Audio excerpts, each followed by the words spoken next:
2024ஆம் ஆண்டு ஆரம்பத்துல பார்த்தீங்கன்னா, தளபதி விஜய் அவர்கள் தமிழக வெற்றிக் கழகம் அப்படின்னு அவருடைய கட்சி பெயர அறிவித்தாரு. இதனால பார்த்தீங்கன்னா, ரசிகர்கள் முதல் அவருடைய கட்சி தொண்டர்கள் வரை அனைவருமே ஆரவாரத்துடன் இதனை செலிப்ரேட் பண்ணாங்க.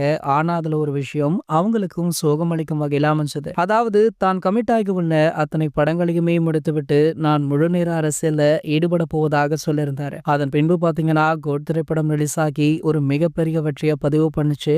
கோட் திரைப்படம் தான் விஜய் சாருடைய கடைசி படம் அப்படின்ற ஒரு பேச்சு இருந்தது. அதன் பின்னர் பாத்தீங்கன்னா வினோத் அவர்களுடன் ஜனநாயகன் அப்படின்ற படத்துல கை கோர்த்தாரு.